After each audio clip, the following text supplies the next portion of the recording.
It's just a picture real quick, come back together. Oh, okay. Right. That's it. Oh, yeah. Yeah, that's good.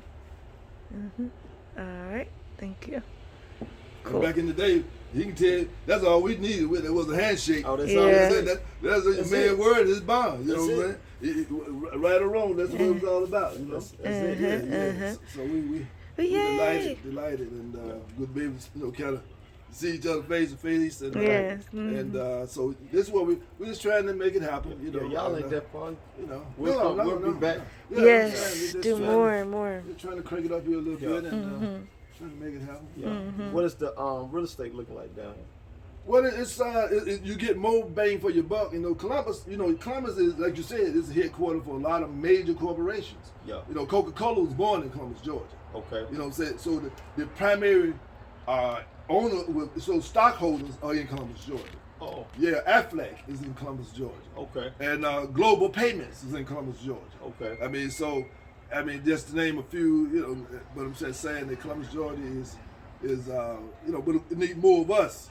We're more consumers. Exactly. But gotta change that. But there's a strong business community here now. It hadn't always been that way. You know, like he knows when we grew up, you know, we had a thriving business community. Exactly. You know, the Liberty Theater was on what they call the chilling circuit. I mean, you know, in other words, so music has always been a particular blues. It was Mount Rainey. This is home of Mount Rainey. Black Bottom, for real. We just saw that last night. Yeah, we just saw. Yeah, Columbus, Georgia. This is her home base. Nice. Right. So that's the vibe, you know. And the people have been strong over the years. Strong people, you know. And matter of fact, we're doing some things now because we're part of the African American Cemetery Preservation. Okay. Because like my family go back, I've been able to go back to my great grandfather who was born in the late 1700s. On plantation here, and we just found out recently where the cemetery, and they basically thought we had forgot about our ancestors, you know, and they were getting ready to run a road through it, all that kind of stuff. So we're part of that African American Cemetery Preservation movement in America, because it didn't just happen here. They just like they took highways and took it through Black America to divide and break down, you know, just like in Atlanta, Sweet Auburn. Yeah. Same thing. You know what I'm saying? So this same thing here in Columbus, that they tried to think that we were not going to honor our ancestors, but we're not going to rest until our ancestors rest. You know, we can't be at peace until our ancestors are at peace. And they ain't gonna let us rest. Exactly. So that's what it's all about. And I came back home because, you know, I tell people at the time I was raised in Columbus, like me and brother, but I grew up in Detroit. Okay. And so when I came back, you know, I came back saying Assalamu alaikum.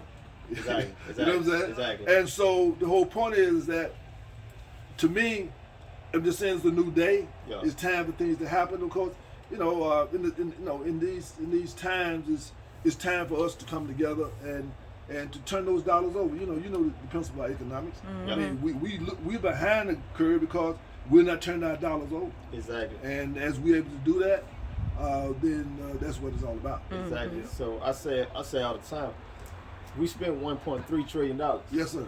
As we spend that $1.3 trillion, it goes to the economy. And anybody know, as a project manager, whoever controls the money controls the project. Yes, that's right. So exactly right. Of course, who's controlling that project gonna make sure their grandkids is good. Exactly. They family is good, because they'll look you in the face and tell you, I'm concerned about my family. Right. They'll let you know. Exactly. I'm concerned about my family. Exactly. And they don't have no shame with that. No. And not saying they should, but we have been taught through many ways to not have that same understanding.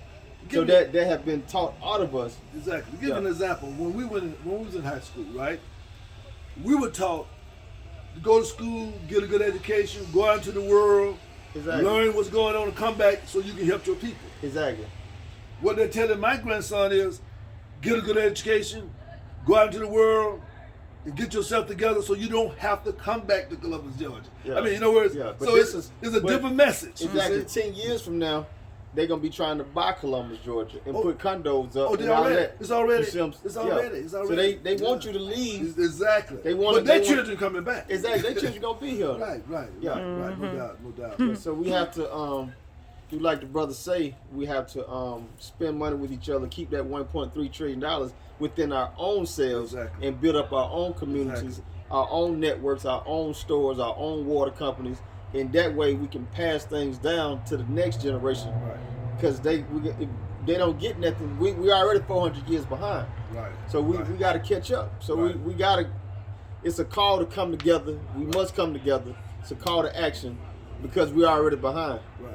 Exactly. And we're gonna keep getting killed in the streets. It ain't gonna be an answer for it. It's just they don't respect you. Exactly. You have to earn respect. Exactly. So if you keep letting somebody kill you in the streets and then you keep giving them your money and then you say, please stop killing me in the street. Right. And then they say, we'll think about it. And then a couple months later, you don't forgot about it. You ain't march no more. You back wearing Gucci and all of that. It don't matter. They don't respect you. Exactly. Any man put his hands on you and you don't do nothing about it, Right. I guarantee you, Exactly. he don't respect you. And at the end of the day, really, we don't have to march. All we do is keep our money in our business. That's it. They burned down Black Wall Street not because they were marching. They burned down because we were successful.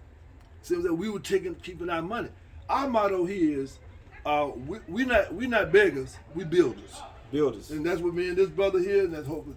We're about building. We're not about begging. And some people, Builders. they want to. I mean, I'm not gonna get too political, but there's some people they want to be African. They want American descendants of slaves. I'm not an American descendant of slave.